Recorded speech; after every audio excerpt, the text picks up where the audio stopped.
Welcome to the second video of the amphibian development. In the last video, I explained about some early development of the amphibian organism and also gave some experiment which was done by earlier embryologist.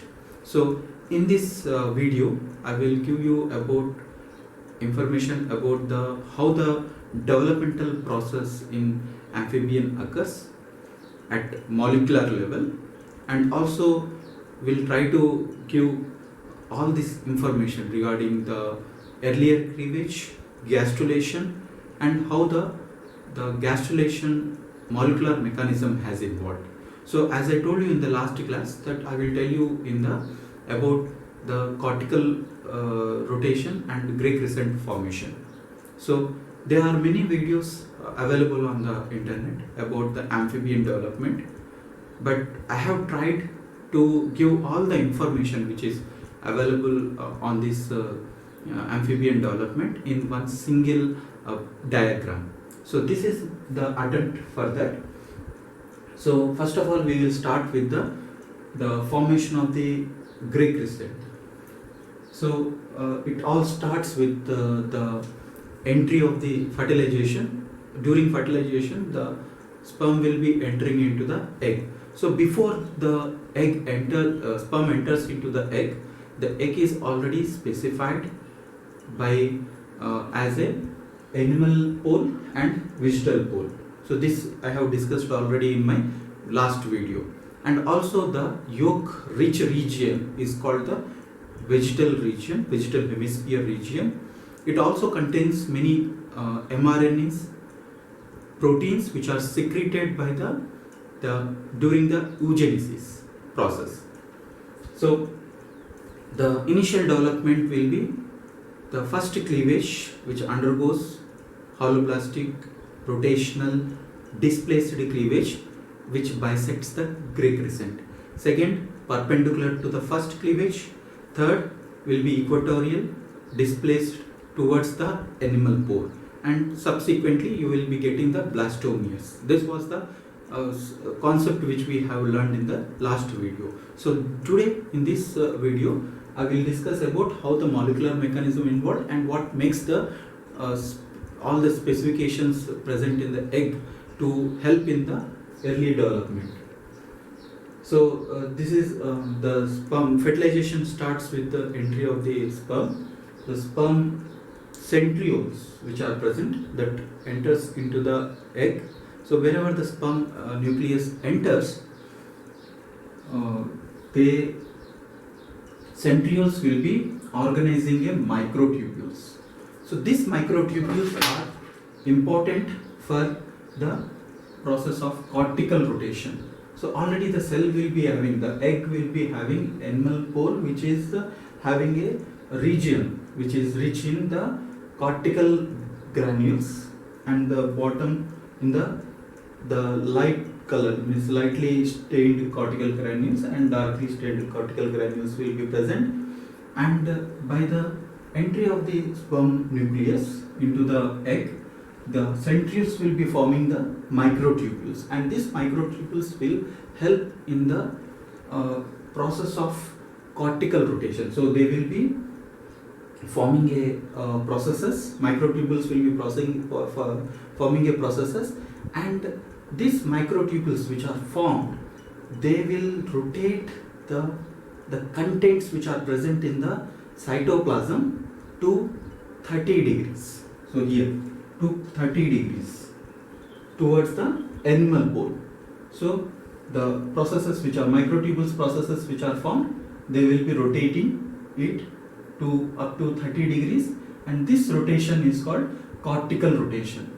And during this process, the darker cortical region which is present at the animal pole will be rotated to 30 degrees and exposing a area which later on becomes the dorsal side of the organism, which is called as the gray crescent, which is known as a gray crescent. And this gray crescent is the place where the gastrulation also begins. So blastopore formation and the cells for the initial gastrulation movement will start from here. So likewise, it is significant in the amphibian organism, the cortical rotation and formation of the grey crescent, and this grey crescent is the place where the gastrulation begins with the blastopore formation. So this is how the initial fertilization will help in the changing the internal environment of the egg. So apart from that, it will also changes some protein, segregate some protein. As I told you that there are some proteins which are segregated in the different regions of the egg, and these all are segregated there during the oogenesis process.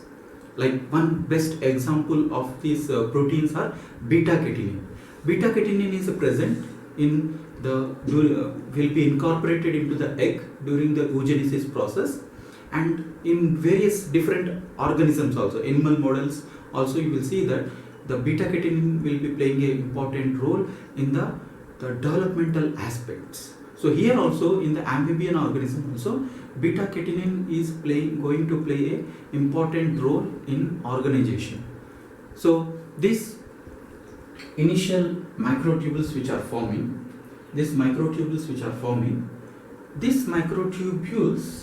will not only change the structure, external structure, that is the cortical rotation, but also they will move some proteins from the vegetal structures, that is vegetal hemisphere, to the animal hemisphere area, that is animal pore area. One of those proteins which are transported from one side to the other side due to the cortical rotation and formation of the microtubules, these are the GBP protein, that is the GSK3 binding protein. So this GSK3 binding protein is important for degradation of GSK3 protein, along with the D-shelf protein, DSH, D-shelf protein. This will be migrated, GBP and D-shelf protein will be migrated on using the kensin. It is a motor protein which will be initiated during the cortical rotation. And also there is one more protein due to the cortical rotation, along with the cortical rotation, that will be migrated, that is vent level. So whatever the proteins which are earlier present in the vegetal region, now these proteins are migrated during the cortical rotation just after the fertilization. Just after the fertilization, you will see these proteins have been migrated to the animal pole region. So here I have shown structures like this animal pole region, which will have a fate map develops into ectoderm, and the middle region, the lateral and middle region, will develop into a mesodermal area, and the bottom layer, the vegetal cells, vegetal hemisphere cells, will be developing into endodermal cells. So this is the fate of the developing embryo. So those proteins which are segregated from the vegetal pole to the animal pole, they will be inhibiting a GSK3, and GSK3 is the inhibitor for the beta-catenin. So if GSK3 is inhibited, so there the beta-catenin concentration will be present. So rest of the embryo, rest of the developing embryo, rest of the fertilized zygote, whatever you are seeing, they will be having a less amount of beta-catenin, or beta-catenin is inhibited, and more amount of beta-catenin will be accumulated over this region. The reason for that is the GSK3 protein is inhibited, which is an inhibitor for again beta-catenin protein. So beta-catenin is not expressed here because GSK3 protein will inhibit the beta-catenin. So as a whole, what I want to say is that beta-catenin will be present throughout the zygote initial stages, toward the egg in the initial stages before the fertilization, but after the cortical rotation, this beta-catenin which is present throughout the cell will now concentrate at the one particular region, that is the ventral dorsal side, ventral cells, that is vegetal cells, dorsal region. Only this beta-catenin will be segregated. Now the area where the sperm has entered, that is centrioles are forming its microtubules. Opposite to that, which will forms the Greek crescent, that will be becomes the future dorsal side, and the area where the sperm enters, that will becomes the future ventral side of the embryo organism. So once the beta catenin concentration elevates over this place, they will subsequently activate the secondary proteins over that place. Apart from that, we will also see that there are other proteins also present in the egg and accumulated during the oogenesis process. One among that is vegetable mRNA. This is also accumulates, or it is this is stored during the oogenesis process in the vegetal area of the egg. And VG1 mRNA, vegetable mRNA and VG1 mRNA, these are stored in the vegetal side of the egg, and these proteins will be translated into, this mRNA will be translated into protein after the fertilization. That means early blastula stage, they will be translated into a protein. So once these proteins are present, the cells, meanwhile the cells undergo the cleavages and gives rise to the blastomeres. So they are going on dividing, 7th cell cycle where 128 cells will be present, so on. They will go on dividing up to 12th cycle. The blastula stage will be dividing, and at 12th cycle, based on the nucleus to the cytoplasmic ratio, certain genes will be activated. The transition of this genes activation is called mid-blastula stage. So mid-blastula stage you will see in different other organisms also. What exactly happens in mid-blastula stage is the zygotic genes will be activated. So till now, up to 12th cycle, whatever the divisions or whatever the cleavages are happening, all these cleavages are under the influence of the maternal factors which are deposited in the egg. Now these maternal factors which are deposited in the egg, they will be playing an important role up to certain stages during the blastula stage.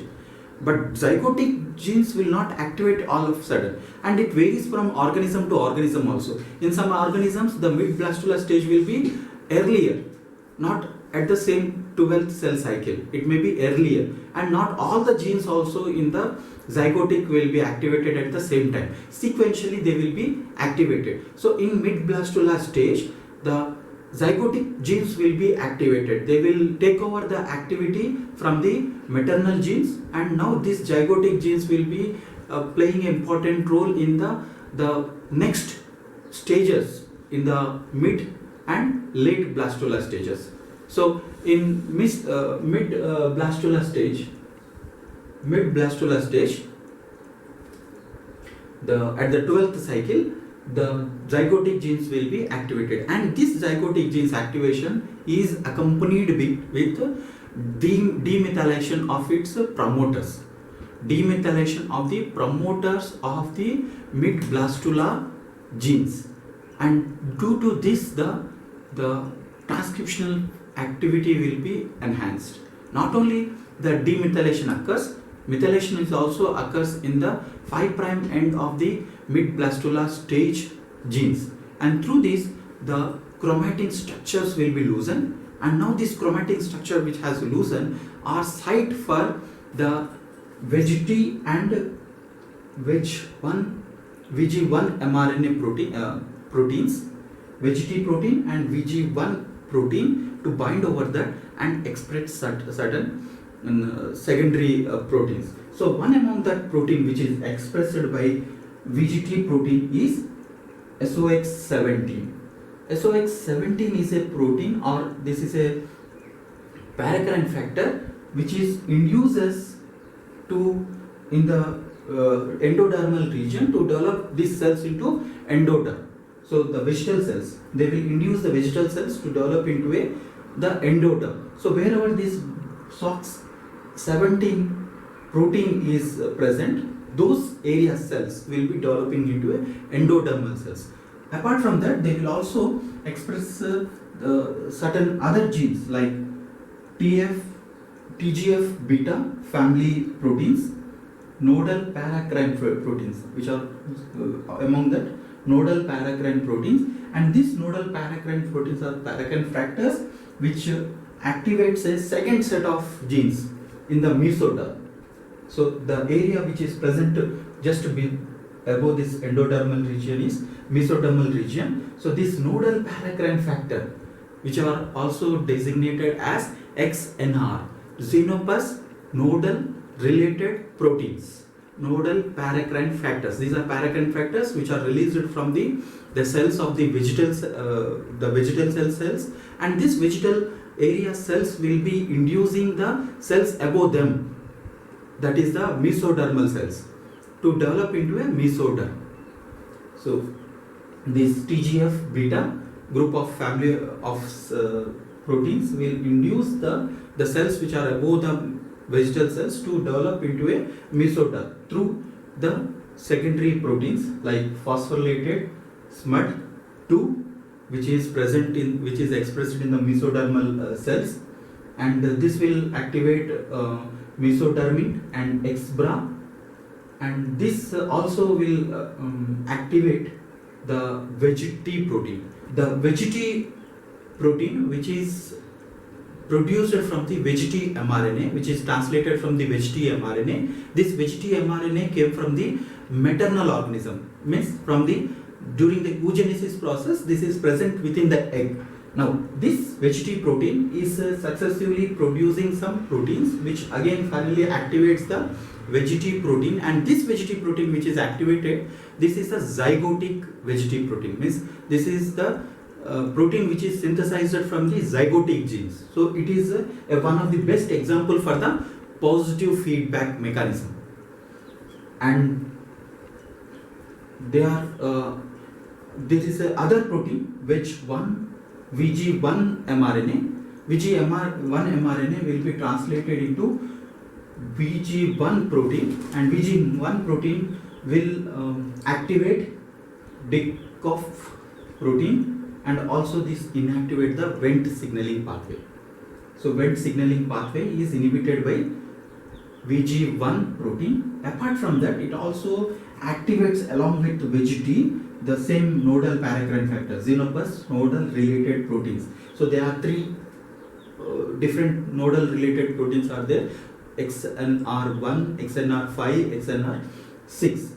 Apart from these two, VEGT and VG1 proteins activating the nodal proteins, the beta catenin, which is concentrated more in the dorsal vegetal cells,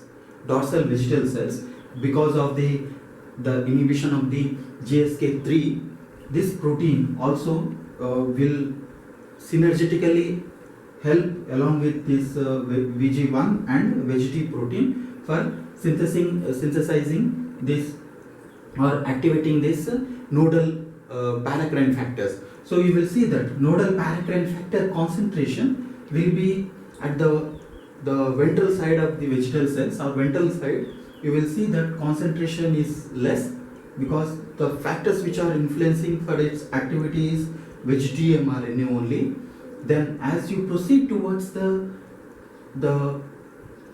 dorsal side, there are VG1 and beta catenin will be helping in the production, means in the activating of these genes. So the concentration also, the paracrine factor, nodal paracrine factor concentration will be going on increasing like this. They will be increasing.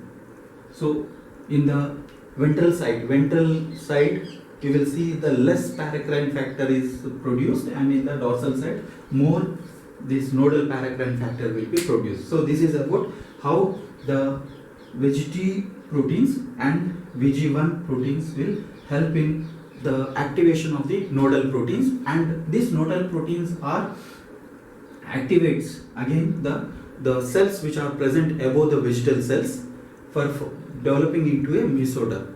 So altogether the endoderm has two basic functions. One is to develop themselves, the proteins which are present there, that is VG-T and VG1 beta catenin. These three proteins will have to work for differentiating the endoderm itself, developing its own cells, that is endodermal cells developing, and also they will has to influence, they has to induce the cells above the endoderm to become a mesodermal cells. So it is a bottom top induction.